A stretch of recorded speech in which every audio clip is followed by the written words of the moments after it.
monde bascule en 2022 avec pour la seconde fois un seul et même vœu planétaire, que le Covid nous oublie. Vos dirigeants vous adressent leurs meilleurs vœux. Les messages de bonne année sont marqués par la lutte et l'espoir contre le Covid-19. La France prend la présidence de l'Union européenne pour 6 mois. Une présidence alors que le propre chef de l'État français pourrait changer en avril.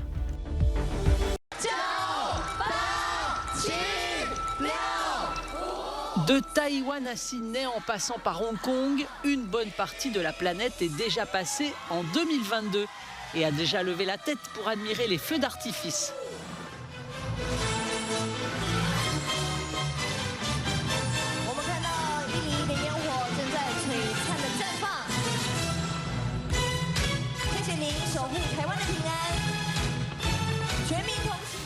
Cette année, le public ressort pour assister au spectacle. En Australie, par exemple, la politique du zéro Covid s'est transformée en vivre avec le Covid. Et de plus en plus de pays sur la planète s'inspirent de cette philosophie et rechignent à imposer de nouveaux confinements.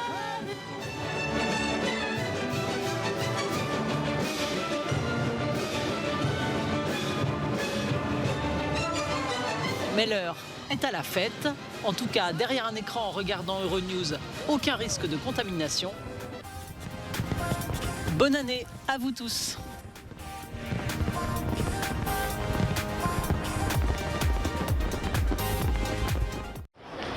À chaque 31 décembre, son lot de messages des dirigeants du monde entier. Certains ont déjà adressé leurs vœux de bonne année. Un message toujours politique, avec souvent un bel exercice d'autocongratulation à la clé. 2022 est presque à notre porte et quels que soient les défis que le destin continue de nous lancer, quelles que soient les inquiétudes que nous pouvons avoir quant aux semaines à venir, notamment en ce qui concerne Omicron et les hospitalisations qui augmentent, nous pouvons dire une chose avec certitude. Notre situation en ce 31 décembre est incomparablement meilleure que celle de l'année dernière. En Allemagne, le chancelier nouvellement élu Olaf Scholz a promis de réagir rapidement et de façon décisive face à la progression du variant Omicron. Nous voulons réaliser 30 millions de vaccinations supplémentaires d'ici la fin du mois de janvier, afin d'être prêts pour Omicron. Faisons tout ensemble, vraiment tout, pour que nous puissions enfin vaincre le coronavirus dans l'année qui arrive. En Chine, le président Xi Jinping a fait le vœu d'un pays totalement réunifié, allusion aux régions semi-autonomes de Macao et Hong Kong, à qui il souhaite stabilité et prospérité. Mais sa grande fierté, ce sont les Jeux Olympiques. Dans un peu plus d'un mois, les Jeux Olympiques et Paralympiques d'hiver vont commencer. Cet événement olympique va permettre à beaucoup de gens de participer à ces sports d'hiver. C'est de tout notre cœur que nous allons apporter au monde les Jeux Olympiques.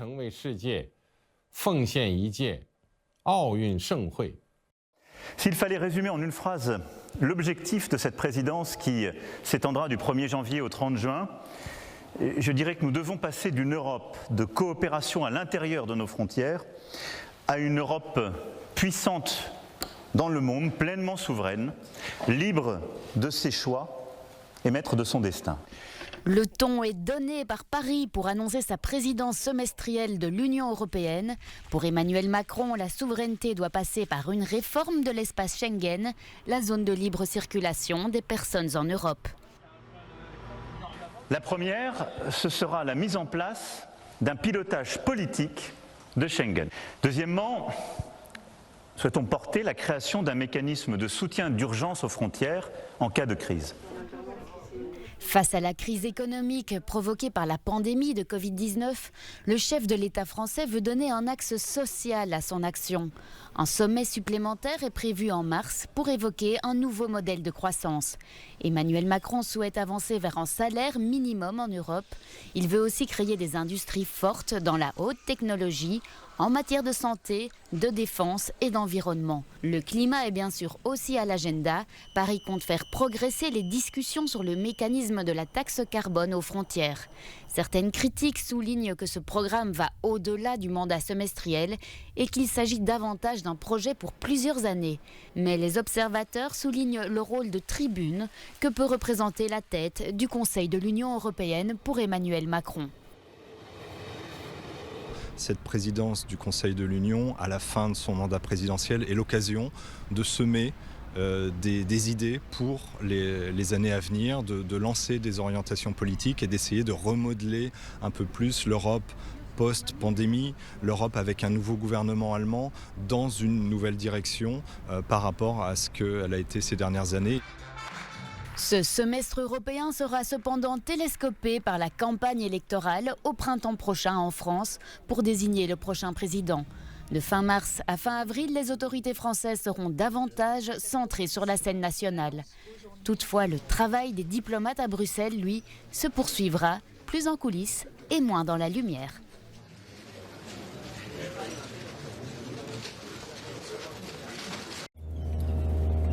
Cette famille de pêcheurs considère qu'elle travaille dans le premier secteur à avoir fait face aux vraies réalités du Brexit. Que pensent les Britanniques de cette première année après le divorce avec l'Union européenne? Le constat est amer. On n'arrêtait pas de nous répéter, mais oui, les pêcheurs vont avoir une meilleure vie, ils vont avoir plus de poissons, ils pourront pêcher dans plus d'eau. Donc ça, je crois que ça a fait voter beaucoup de gens pour sortir du Brexit. Et ça n'a pas marché, n'est-ce pas? Ce fromager ne travaille plus avec des clients européens. Un quart de son activité a été anéanti en 2021. On nous a promis un accord sans friction, que les échanges commerciaux se poursuivraient exactement comme avant. Et ce n'était que des mensonges complets et absolus, car ce que nous voyons est tout le contraire de cela. Mais c'est peut-être ceux qui comptaient sur la liberté de mouvement qui ont le plus souffert. Le plus gros problème est le personnel. Nous devrions avoir 100, 150 saisonniers pour la cueillette. Et nous ne sommes que 25 maintenant. Cette ferme a été forcée de laisser pourrir près d'1 million de tonnes de courgettes, faute de main-d'œuvre venue de l'étranger. La restriction de la libre circulation a eu un impact dévastateur, mais pas seulement sur l'horticulture ou l'agriculture, dans presque tous les secteurs. Des gens venus de l'étranger ont travaillé dans ces secteurs pendant des années et maintenant, ils rentrent chez eux. Chez les éleveurs de porcs, un retard de production persiste en raison d'une pénurie massive de bouchers. Ça a été une lutte, je ne vais pas mentir. Des nuits sans sommeil et des journées d'anxiété, explique Sophie. Il y a tellement de porcs à la ferme et il n'y a tout simplement plus d'endroit où les mettre. Et pour l'hôtellerie et le tourisme, explique notre correspondant, un secteur qui dépendait auparavant d'un personnel européen à plein temps, les 12 derniers mois ont été difficiles du début à la fin. Dans cet hôtel 5 étoiles, à côté du palais de Buckingham, des clients ont récemment été refoulés du restaurant en raison du manque de personnel. Si nous pensons que cela va disparaître le mois prochain ou dans quelques mois, ce n'est pas le cas. Et le fait de ne pas pouvoir recruter dans toute l'Europe, alors que nous avons été habitués à le faire pendant de nombreuses années auparavant, c'est vraiment là où se situe le défi. Un problème persistant et généralisé dans les restaurants et les bars du pays, explique Asma, propriétaire d'un restaurant. Ça a été très traumatisant en raison de la pénurie aiguë de personnel, dit-elle, et cela a été très difficile avec les livraisons. Il n'y a aucune garantie que la marchandise arrive. Le gouvernement affirme que la transition n'a jamais été simple et qu'à terme, les avantages du Brexit se feront sentir. Elle devait fêter ses 100 ans le 17 janvier prochain. L'actrice américaine Betty White est morte ce vendredi à son domicile en Californie.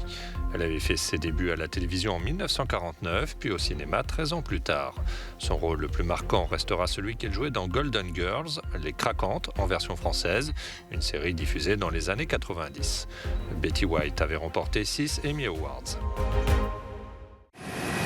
Vue du ciel, l'expression « terre brûlée » n'a jamais été aussi appropriée. Plus de 650 hectares sont partis en fumée dans le Colorado, aux États-Unis, lors du passage du Marshall Fire.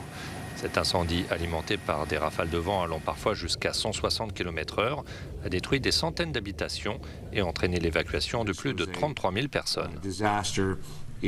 C'était une catastrophe qui a fait la quasi-totalité des dégâts en l'espace d'une demi-journée. De nombreuses familles n'ont eu que quelques minutes pour mettre tout ce qu'elles pouvaient, leurs animaux domestiques, leurs enfants, dans la voiture et partir. Dans des localités comme celle de Supérieur, en proie ces derniers temps à une sécheresse exceptionnelle, les habitants n'ont pas encore reçu le feu vert pour regagner leur domicile. Mais le ciel devrait apporter un peu de répit dans les heures qui viennent, avec de fortes chutes de neige qui sont attendues.